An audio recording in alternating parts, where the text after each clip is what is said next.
All right, good afternoon, everyone. Thank you for joining us. I'm Amanda Perry. I'm the Executive Director for the NACBS. We're pleased to have you here today to hear more about Gathered in a Church.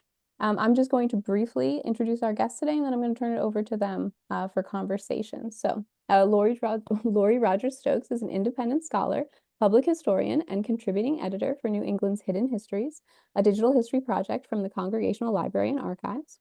She's the author of Gathered into a Church, Indigenous-English Congregationalism in Woodland, New England, just out from the University of Massachusetts Press. That's what we're going to be hearing about today. And also Records of Trial from Thomas Shepherd's Church in Cambridge, 1638 to 49, Heroic Souls from 2020. Lori studies the history of Woodland, New England, where Indigenous people and English colonizers took actions that continue to shape our lives today. And she'll be joined in conversation by Dr. Kyle Roberts, who was appointed the Executive Director of the Congregational Library and Archives in 2022. He received his BA in American Studies from Williams College and his PhD in History from the University of Pennsylvania. Prior to coming to CLA, he was Associate Director of Library and Museum Programming at the American Philosophical Society and Associate Professor of Public History and New Media, and Director of the Center for Textual Studies and Digital Humanities at Loyola University, Chicago.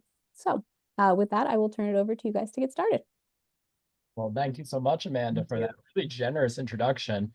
I want everybody to know that I've just thrown a, excuse me, a discount for the book, which we had for a program. What did we do that 2 weeks ago? So it's probably still good. I'd say try it out. This is definitely a book that you want in your library, on your shelf. For me, it's been in my backpack for the last couple of days because I've been reading it on the subway and rereading it. So thank you so much, Lori, for giving us this book and for making the time today to have a conversation about what went into it. So should we just jump into questions? Or Let's do it. All right, go. So the first question I want to ask you is one I shared it with one of the scholars on our staff who just looked at me in dismay when I said it aloud, but it was, why do we need another book on 17th century New England? I'm an expert on, experts loosely used. I'm a scholar of 18th and 19th century religion. And it feels like a lot's been written on the 17th century. But what's the contribution you're really looking to make here? Like any historian, I'll lead with a little scenario story.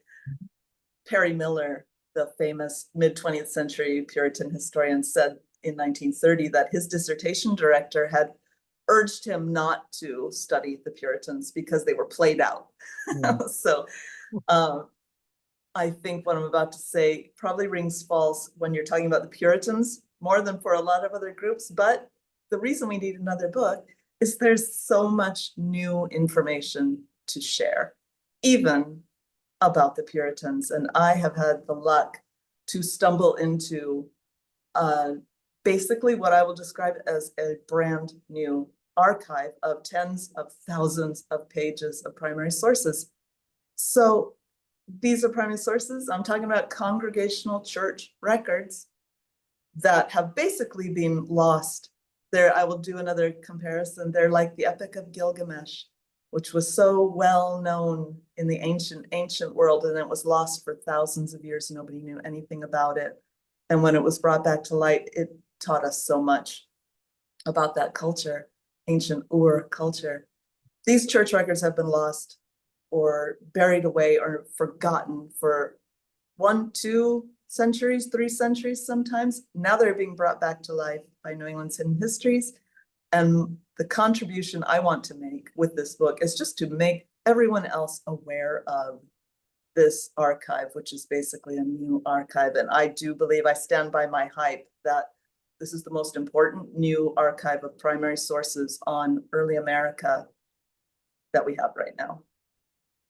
Well, I love a new archive. I also love that you've devoted your career to going back to old archives too, right? I mean, revisiting in your first book, the Thomas Shepherd narratives, and now moving into this.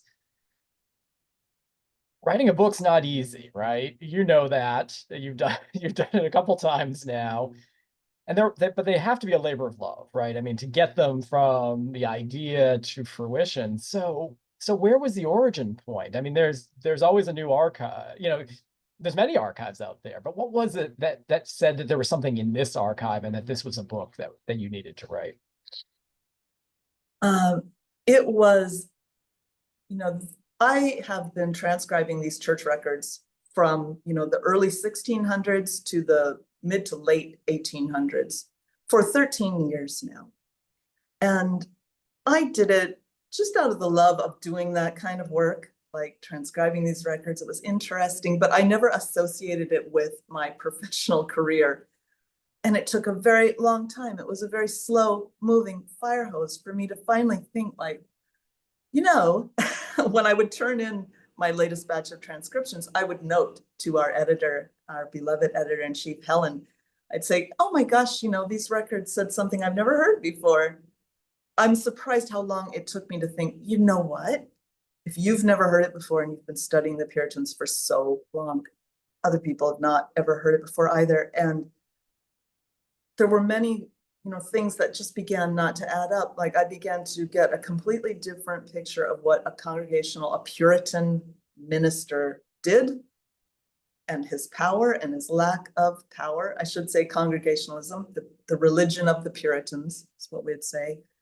The role of women, Indigenous people, just the conflicts between church practice and civil government. All of this stuff gradually I began to be aware of it as like, not just, wow, that's interesting, I never knew that, but to think about, wow, if I don't know it, nobody knows it. And of course, nobody does because these records have not been available. So really the challenge was, the thing that made it difficult was, which thing, which thing should I focus on? And this could have been, a series of 10 articles, each on a different thing, but I just couldn't wait that long. So it's a big portmanteau book that covers a lot of different things that are linked through certain through lines. Mm-hmm. And just the sheer energy of thinking that I could be making people aware of all this and that they can go to the website, to the digital history site and find it and look at it themselves and take this baton from me and really change our understanding of the fields of, early American history, Atlantic history, Black American, Indigenous history, women's history, religious history. Like, I lift my lamp beside this golden door with this book. That's great. Why don't we dig in a little for our audience here into just this kind of source base, right? So New England's Hidden Histories, if you're, in our Zoom audience and you click through, records are kind of organized in three ways. The biggest by far, right, are the congregational individual church records. Then there are some personal papers, and then there are, I think, what we call conference and association records. For somebody who's never looked at a congregational church record book, might have looked at a Church of England one, or even a Roman Catholic, set of records. What's kind of distinct? What does somebody need to know about these records? I think really the scale is the important thing, and that can be daunting. I have a quote at the start of one of my chapters from a minister, I believe, no, probably a historian from like the mid 1800s, who saw some record book. He saw it somewhere, and he wrote to somebody else like, yes, I'm sure these records had some kind of place in our history, but there is no need for them to ever be reproduced in print. Because some of the books are huge. They're big leather books. Some of these books within like a distinct church, like let's say East Barnstable, Massachusetts, Bay Colony, might have a book that people wrote in from 1665 to 1832. And they're huge, and it can be very tiny little cramped writing. And you will come across dozens and dozens and dozens of pages altogether that are just one line, like baptism records, or some of marriage records when they started to do that in congregational churches. And you can think, oh my gosh, would anybody read through this? I was lucky enough, I was assigned pages. Like when I transcribed the records for Hassan at Grafton, like, here's the book, you're doing the whole thing, you're going to read every single word of this thing. And to take it at that scale is actually what brings the insights. Like, one of the things I realized was this imagined falling off of congregational dedication and vigor around the revolutionary period, not a thing. Like I read, in many different towns' books, generation after generation after generation of the same names, family names, and even, personal names over and over again. Then there was no falling off, until the big rupture in the 1830s that led to Unitarianism. So when you really follow it through and you read everything, you just get a sense of two things: the identity conferring nature of congregational church belonging to hundreds of thousands of people over time in this region of Woodland, New England, and how these books just cover everything. Church meetings where you just learn about every detail, no matter what you may be interested in about this period or this place, it will be in a church record. Discipline cases, marriage relations, children's lives, the lives of people who are in service or enslaved. It is all there. And when you go through it at scale, it just becomes clear to you how much we don't know that we don't know about these people in this time. So for the folks in our audience, of course, you're referring, to Perry Miller's declension narrative, which has been expounded on, right, by many other scholars, and you're pushing back against that argument. Yes. One of the things that I really love that you kind of are saying in that is this idea of the identity conferring nature of the church. And I think that as another way to kind of get at how these records might be different than other church records, maybe talk just a little bit about who's the audience, as they're writing all of this down, who are they writing it for? Because my suspicion is they're not writing it for the bishop, because there aren't any bishops in Congregationalism, right? They're not, who's the audience? Is it us 400 years later, or? Spoiler alert, it almost kind of is. I have to just do a little backstory here, which is one of the things I learned from these church records that I've not seen anywhere else, is the difference between a church and a congregation. Everybody in a town in Woodland, New England was expected to attend worship services on Sundays and Thursdays, and maybe any other special times. That was mandated by the civil law, and people wanted to do that. A church was a different thing. It was not what they called the building they met in. That was the meeting house. It was not a larger institution of the church. It meant a very specific group of people who had been able to share the story of their spiritual seeking and to talk about how they believed that they had understood that they had what we would call, Christians would call today, salvation. They would have called it assurance of grace. And this group of people who the congregation affirmed, like, yes, I think this person actually has salvation from God. This is a church and it can only be gathered by God. So the magistrates of a colony could gather a congregation, but only God could gather a church. And this is one of those facts that you only get from church records that just changes everything. Everything we thought about how people were forced to participate. If sitting in a pew on Sunday is, the basic level participation, yes, you were forced, but anything else was not just voluntary, but really a very idiosyncratic journey for every person. So when you understand that somebody was a church member, not just a member of the congregation, but a church member, that tells you so much about them and who they were and what they wanted and what they went through and what their goals were. And so a lot of the most interesting church records are of, again, those long pages where it's just single line entries of who is becoming a church member and in what ways. And this blew open the doors of what the halfway covenant meant. We tend with our scholarship to think, well, halfway covenant had to be introduced because people just wouldn't come to church anymore.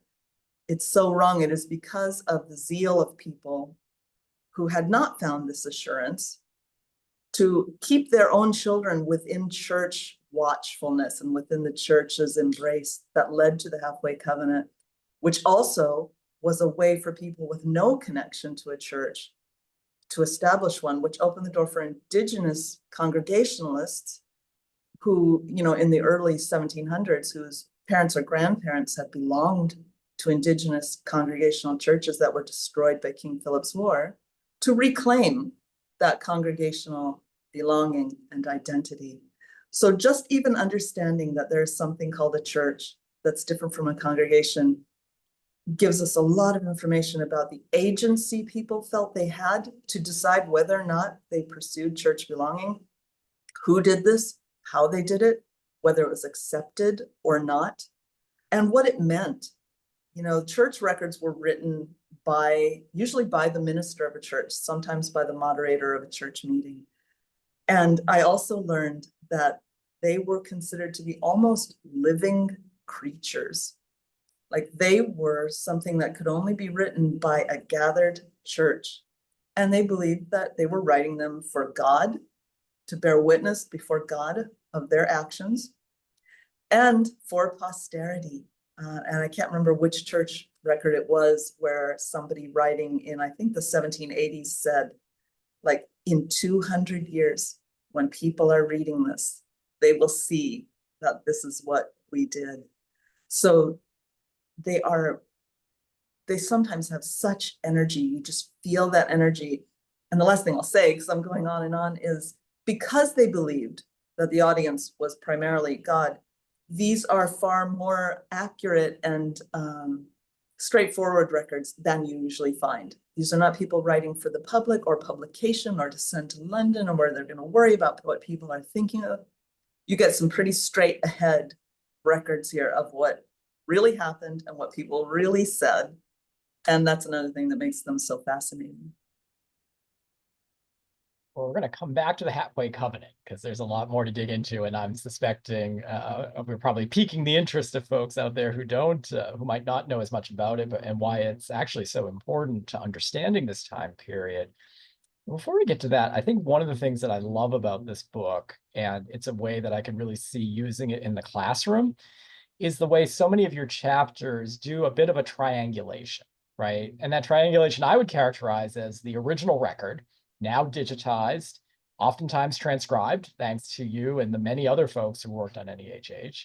And if anybody wants to learn how to be a transcriber, send me an email or send Lori an email. So the original church record, the civil record from that same time period, right? And maybe talk a little bit about that. And you're often starting these chapters looking at that, and then also what the 19th or 20th century historian did, pulling either from either of those records or ignoring them both entirely. And I love that. And I just want to say, I love that because I really can see showing young academics who are interested in this topic, if you only go one route, you're going to miss out. That is always true. Yes. Again, it all started with the records when I began to, pull my favorite examples. So I'll just take one, Ezekiel Cole, who was a Nipmuc Congregationalist in Hassanemesset, Grafton. And I'm reading his extremely vivid story, which I won't get into right at the moment, in the church record. And I'm thinking, wow, this is exemplary. This is something that really teaches us a lot. So you get it all from the record. And then you go and you say, okay, thank God for searching online, like, who else has written about Ezekiel Cole? What else have, am I really the first person who's really learning about him after 270 years? And what you find is some modern, 21st century secondary books written by historians who do mention him. And they say, oh, Ezekiel Cole, like he's in passing, like, oh, during the Great Awakening, when there were zealous, evangelical Christians going around, a lot of them were Indigenous people who weren't appealed to by the strictures of Puritan Congregationalism, and they acted as agents of chaos, like Ezekiel Cole in Grafton, who had to apologize to the church for going shooting on the Sabbath day. Like, okay, that's Ezekiel Cole, and that record is in there. But what I knew is that record where he has to apologize to the church is directly above a record where he says he also apologized for accusing the minister, Solomon Prentice, of preaching damnable doctrine. And this was actually the beginning of a 4.5-year effort to uncover the deceptions of Solomon Prentice, who was a secret evangelical New Light, wouldn't admit it. And this was led by Ezekiel Cole because he was a dedicated Congregationalist who had chosen church belonging and not some agent of chaos. So I think, well, where did the modern secondary sources find this story?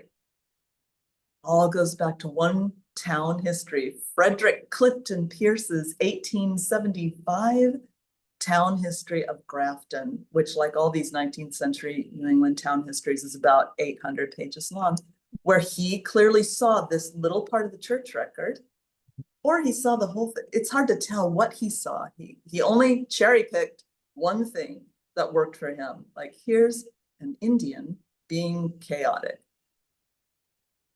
And that's what gets handed down. You know, so when I have the story, I'm like, well, how does this happen?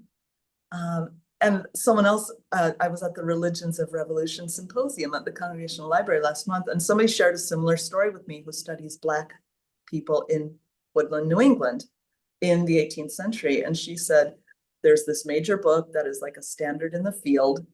Everybody quotes it.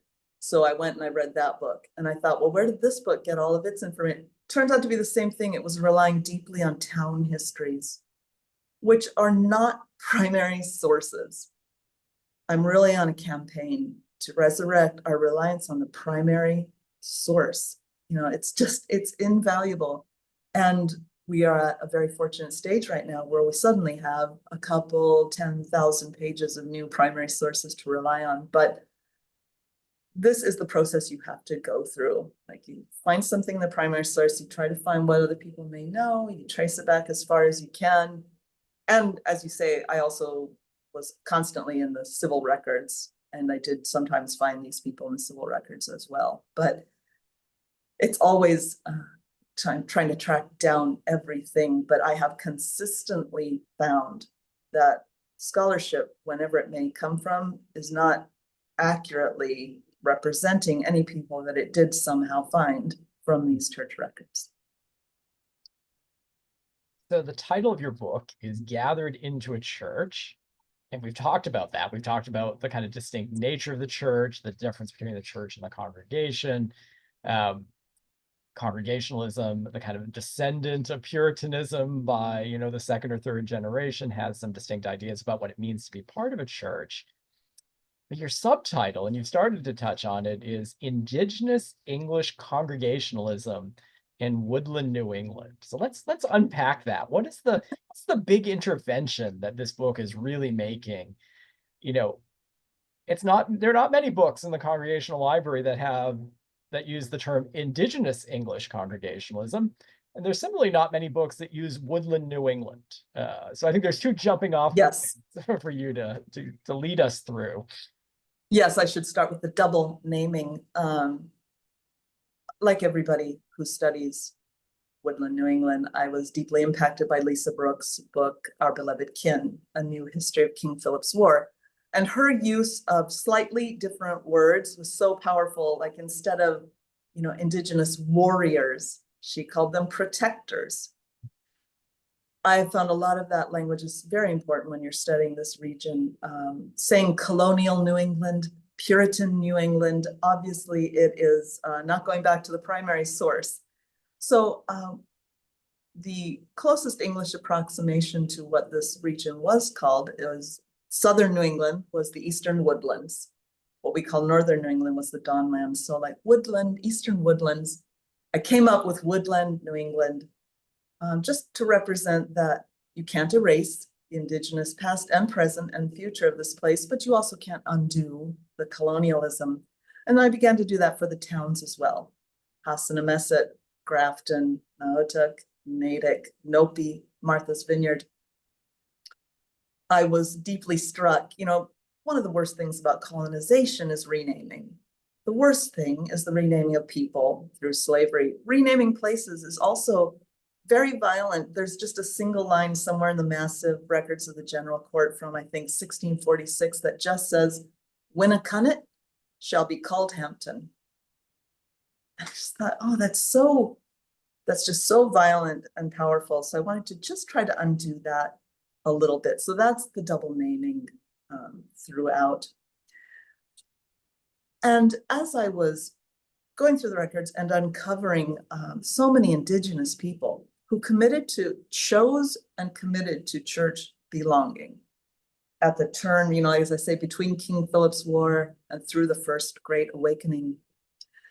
You know, you also question the narrative that, you know, establishes the English people as the main body, and everybody else was like, oh, there were also Black congregations. Oh, there were also Indigenous Congregationalists. Oh, women also played a role. So I just wanted to bring that right up to the front. Like, Congregationalism was nothing if not flexible and responsive to people's lived reality and their requests.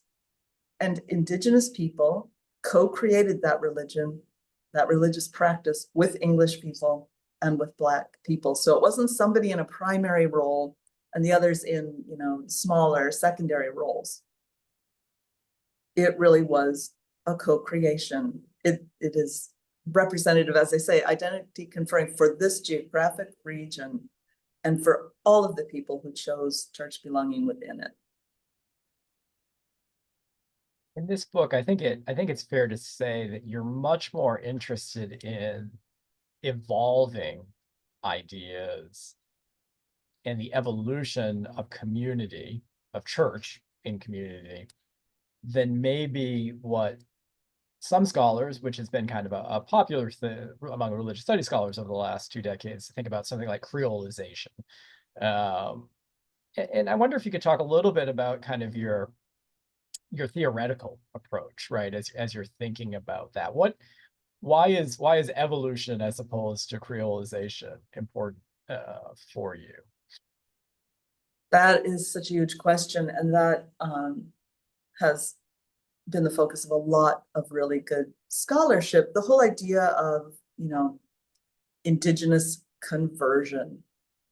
Like, the basic question has always been, what Indigenous person anywhere in this world at any time would willingly accept the religion of the colonizer?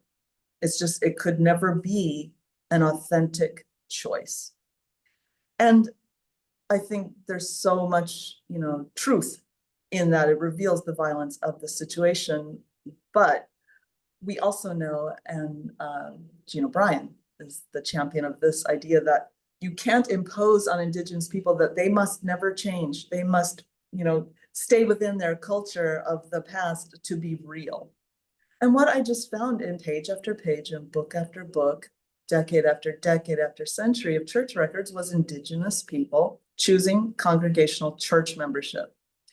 Not going to the worship service like everybody did, but choosing church membership. Again, this was not something you would ever be pressured to do.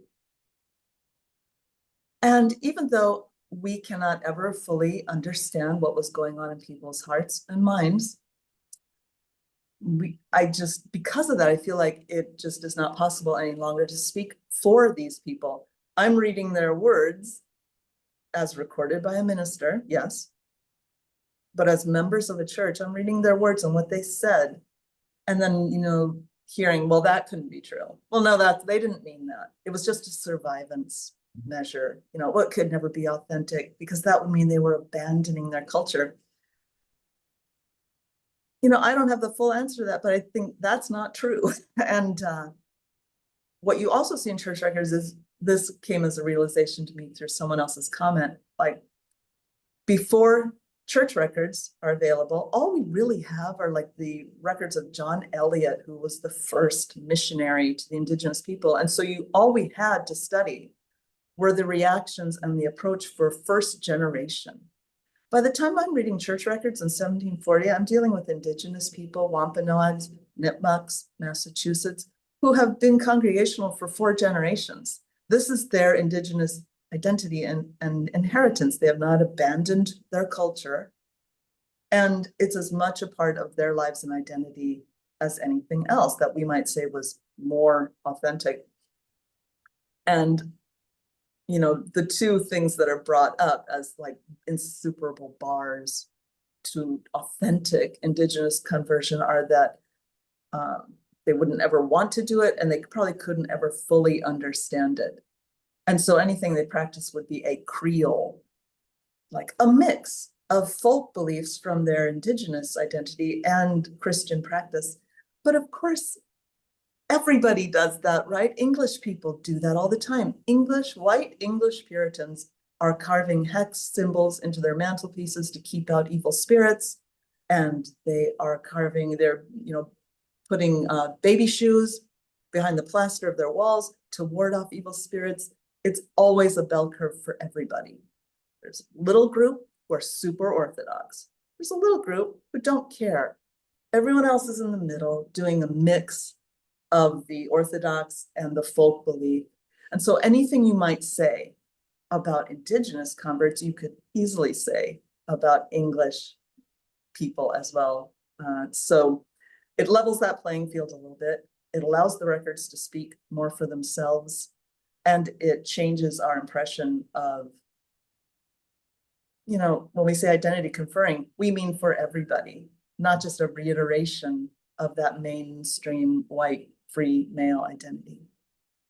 And you've already brought up Ezekiel Cole, who I think is a great example where if somebody were just wanted to push back and say, were Indigenous Congregationalists ever accepted as valued voices? People with authority, people with influence. I mean, that Cole seems like a great example where you can really kind of push back and say, you know, he's not just sitting up, you know, in the balcony. He's on the floor. And maybe Oliver Peabody in that church, in the Hassanesset church or the Natick church later, as a minister who seems to take very seriously his Indigenous congregants and not see them as second class.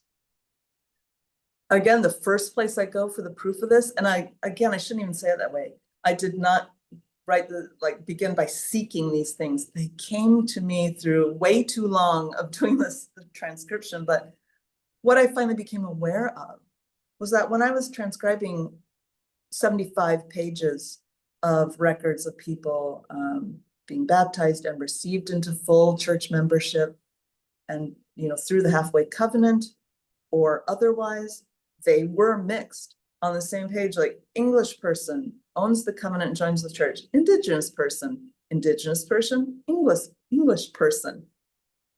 In all the hundreds of pages of church records where churches debated whether they would practice this halfway covenant way for people to join the church, I have never seen anything where they said, yeah, but what about Indigenous people? What about Indians? We don't want them joining this way.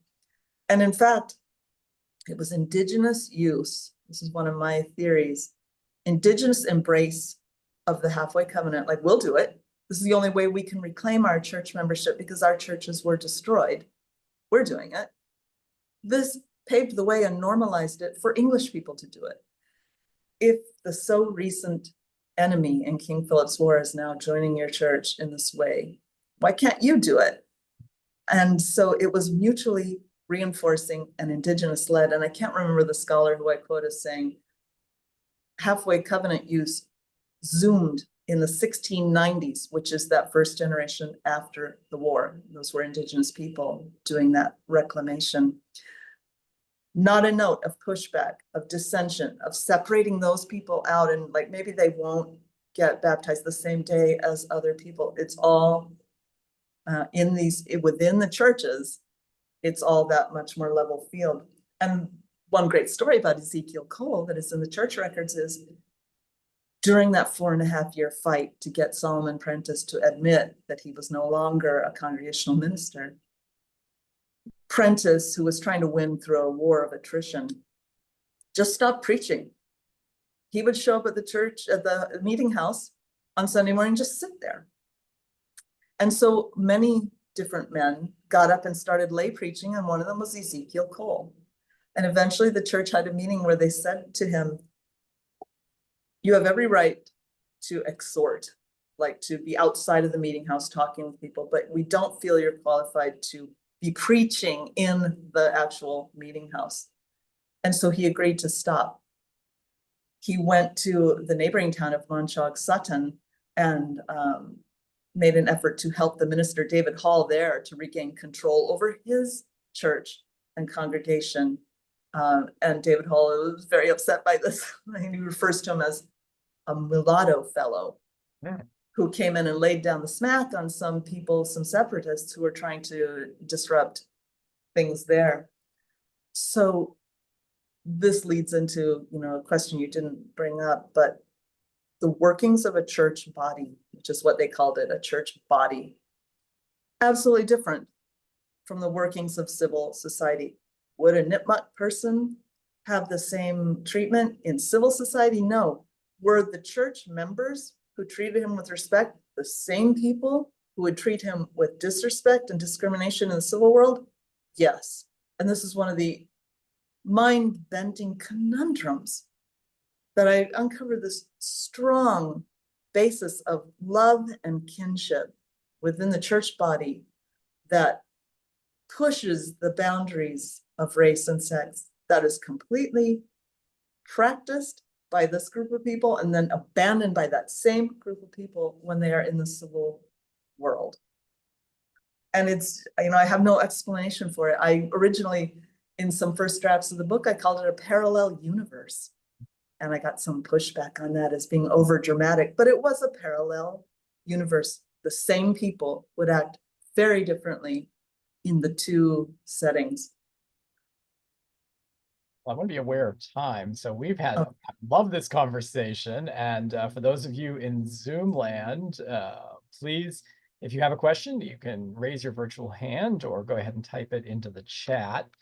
While you're kind of thinking about your questions, Lori, you're a scholar that is not just in dialogue with the historic archive, right? You're also not just in dialogue with the 19th, 20th, and 21st century scholars who have also gone to that archive. You're also in dialogue with descendant communities today of these congregations and of the people that were made up Indigenous English Congregationalism. Could you just share a little, what does it mean and for you to kind of come with these stories to work with your friends and colleagues who are Indigenous educators and scholars? I was lucky to be part of the Partnership of Historic Bostons, which is a small, very small organization dedicated to 17th century history of Woodland, New England, the world before the Revolutionary period. And for a long time, my friend Lance Young was also a board member with me. And he is a descendant of Weetamoo, the great Wampanoag Sonksqua. And I got to talk with and meet and just kind of share some of my discoveries with many different Indigenous scholars and leaders. And what's so important whenever I would talk to any of these people was that for them, it's not ancient history. The idea of kinship is ever like kind of an eternal now. And so if I say to someone in 2025, yes, I'm looking at Nipmuc Congregationalists from 1717, they're like, oh, who? Who? I know I have ancestors from that place. And I was actually proud to share this work with the Nipmuc Tribal Council at their meeting in June. Ray Gould, the wonderful Nipmuc scholar who's at Brown, invited me in to talk about it. And one of the families I follow are the Abrahams. The very first Nipmuc person to join the church body once the place had become Grafton was Andrew Abraham. And his younger sister was Elizabeth Abraham. And she has a very interesting and wonderful story that ends with a mystery. And I was kind of sharing that. And two people in that Zoom call on that council were her descendants. They knew her as Betty Abraham, and they were very interested to hear and to share what they knew about her. And it's just a remarkable way to have that dialogue and not be like the historian coming and telling you something you don't know. about your own kin, but just saying, look, there is an archive. If those members of your families who chose church belonging will be in this archive, and it will add to your understanding of them, and you can add to what we know about it. And I just love that immediacy. Like, it reminds you that it's important what you say about these people, and that you need to treat them with respect and not speak over them or decide what they believed or why they did what they did, as much as is possible when you're trying to write history. Well, you bring up the Partnership of Historic Bostons, which is a wonderful organization, which you have been involved with for quite some time. Another hat you wear is as public historian, right? And we need more people who can bridge that, right? Who can do the intensive scholarly work, but also think about how to communicate it more publicly. I think it's probably interesting for us to kind of think a little bit about the upcoming anniversary of King Philip's War, right, which is coming up, which you touch on. It's definitely a theme, a topic that comes up in the book. How do we, if I were to give you $100,000 NEH grant just to kind of focus on that, I have no power to do that, but if I did, we have witnesses here. Shoot, is this being recorded? What are some of the things that you think we really should be thinking about? And what should we be thinking about in the classroom? What should we be thinking about in the libraries and archives? And what should we be thinking about in the communities themselves? I mean, this is a very complicated physical landscape here in New England. It's a tough one. Everyone who studies a particular time or place or people feels like they are special, but the Puritans bear that burden of being well known, of being famous. You love them or you hate them. They were, the origins of everything good or everything bad in this nation. They're the Scarlet Letter and the witch hunts and the Crucible, and like everybody comes in strong with an opinion, love or hate. And so, I worked for a long time with my towns. I live in Massachusetts. Our town historical society in Massachusetts in 3rd grade, students learn about, colonial history. And so I was at our local historical house, batches of 3rd graders coming through, and you feel that pressure at any level of public history to tell a story and to make it clear.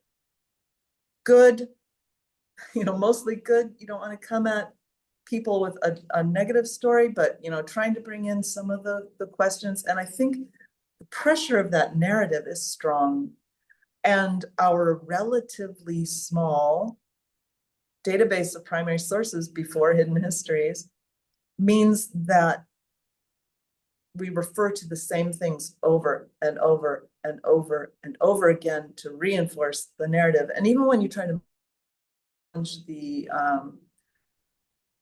theories, it's always from the outside. Like, well, I found 10, sources that challenge this primary narrative, but they're always outnumbered until now.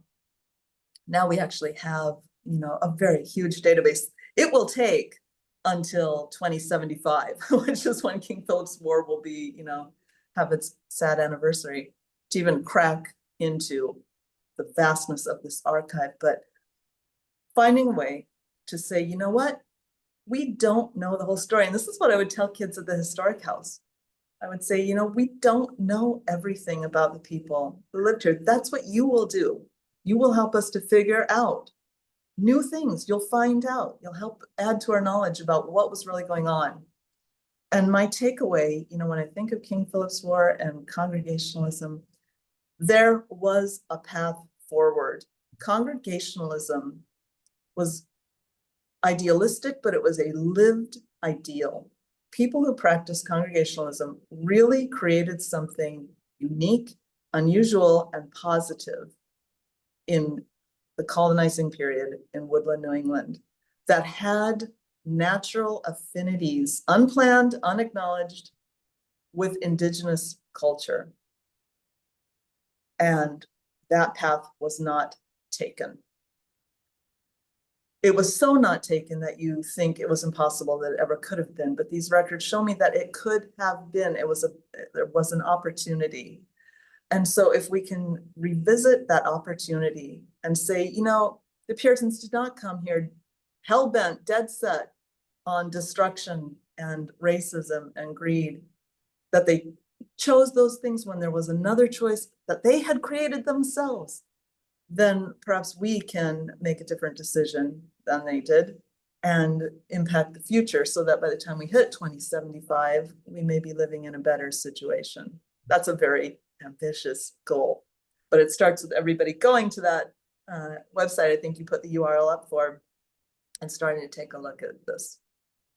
Well, I'm going to take ambitious and I'm going to take optimism. I mean, you've already laid down somebody writing 280 years ago who was going to be reading these records and thinking about, you know, all that our church did and all that our church was able to represent. And, you know, I mean, these are not great times for many scholars, for many Americans, for many around the world.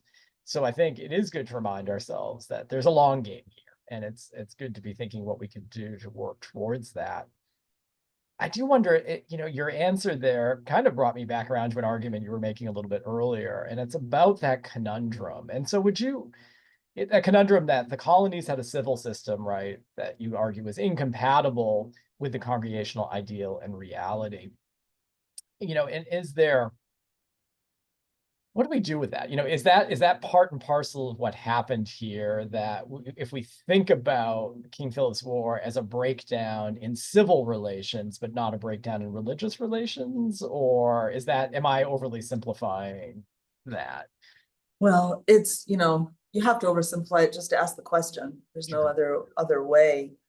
You know, one of all the horrible aspects of that war, the way so many English people turned on Indigenous Congregationalists who were, you know, their spiritual kin during that war, like a special fury was turned on them because they were, you know, described as being insincere. They weren't really, you know, Christians and Congregationalists because of this war. Which they said at the time was not true. People knew it wasn't really true. You know, you don't have to really believe the lies you tell to get them to work for you. But again, you know, maybe the next book somebody else will figure out is just how to explain this divide that they created. It isn't the simple story that, well, the Puritans said they came here for religious reasons, but they didn't really. They did. I have a long chapter called More that used to be a lot longer, just about they got here with a religious goal and were completely blown apart by what they perceived as the bounty of natural resources, which they had never experienced for 125 years in England. You know, there'd been a culture of scarcity. And it just posed an immediate and existential challenge to that religious purpose. And they pursued both. But in a way, they are kind of our first modern people, in that the church had a system for dealing with struggles that people had with each other, with conflicts, that was very time intensive and extremely sincere, that I call rebuke, repent, restore. If somebody is creating a problem, you go to them privately, and then if that doesn't work, you kind of make it more public to the church.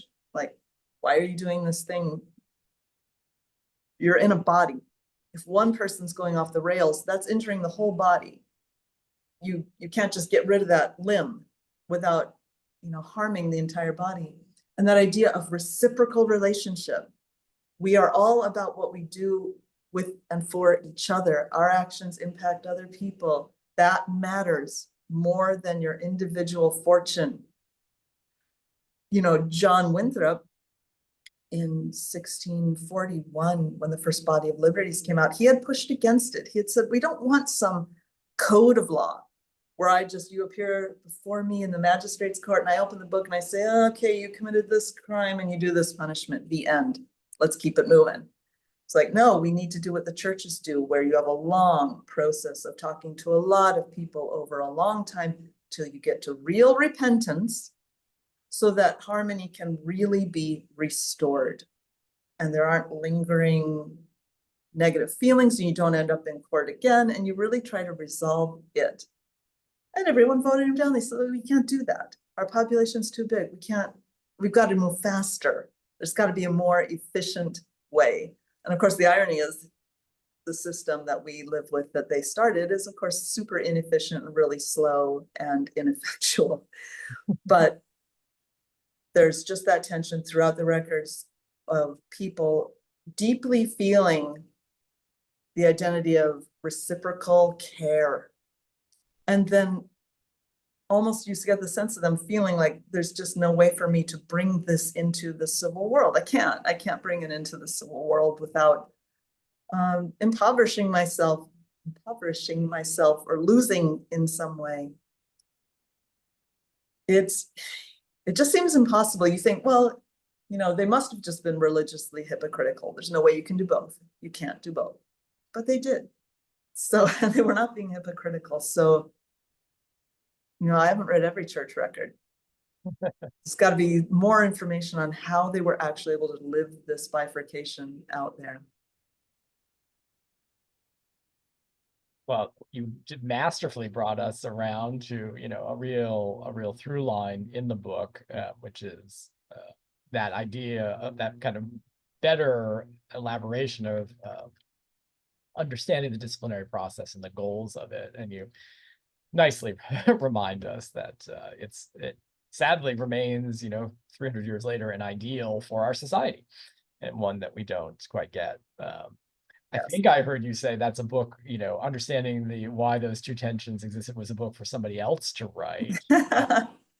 You, of course, have to fully enjoy the book tours now and getting out and talking to folks about the work.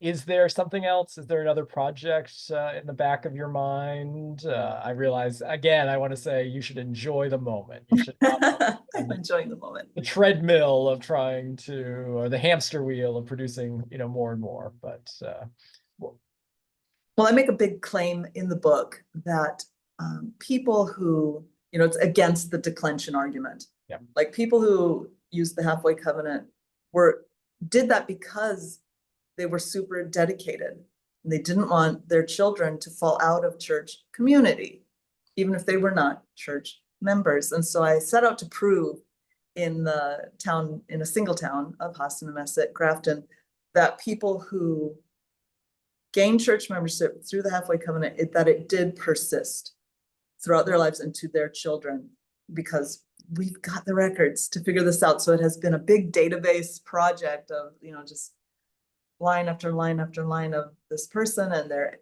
10, 12 children and what each one of them did. So I'm working on that. Right now I'm actively transcribing something from the early 19th century of ministers' sermons.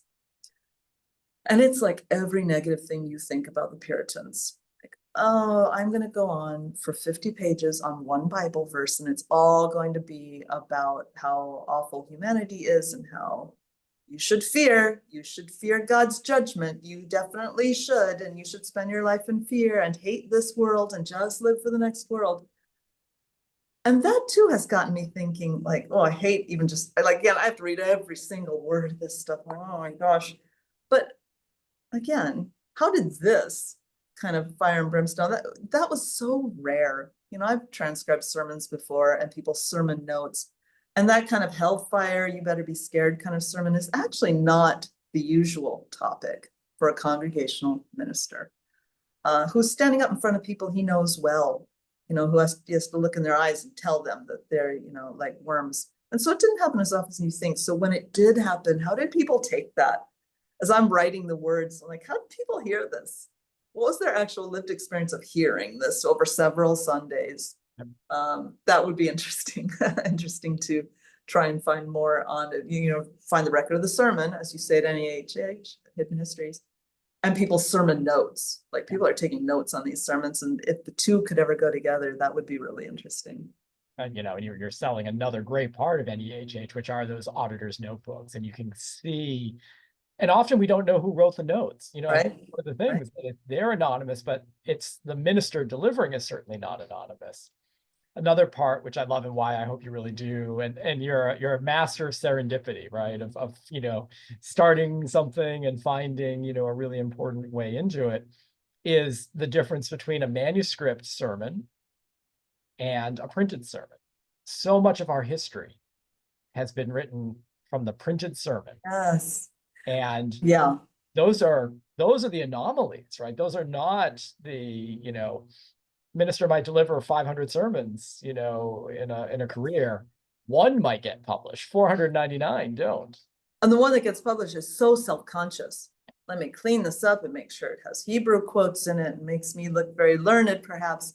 One of the things, it plays right into what I'm thinking as I transcribe these sermons now is how repetitious they are. Like the same phrase will be used over and over and over again. And you realize because it's oral, he wants you to remember that line. So he's going to keep saying it. We know not the time. We know not the time, but it may be soon.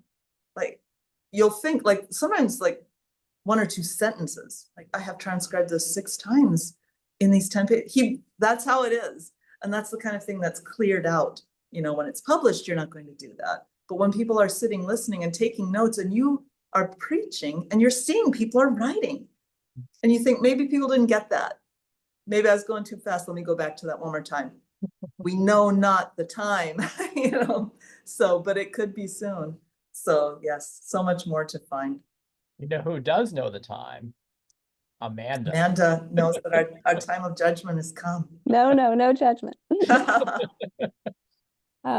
No, this was so excellent. I want to thank you guys both for such a wonderful conversation. And also, I have to say, as someone who has benefited from the digitization of materials, I also want to thank you for the work you do transcribing and everything, because it's been so helpful for me with the documents that I use. I can only imagine what a service also provides, not just in the book itself, but in the act of making it, and even as you mentioned, the inspiration for it. So thank you also for that work. But yeah, I want to thank Kyle and Lori for joining us today. And I hope for anyone, for the audience, that you'll join me in thanking them, and that check out our schedule for our future book events. And we hope to see you at some of those as well. So thank you to everyone. Thank you. Thank you all for being here. Thank you. Thank you.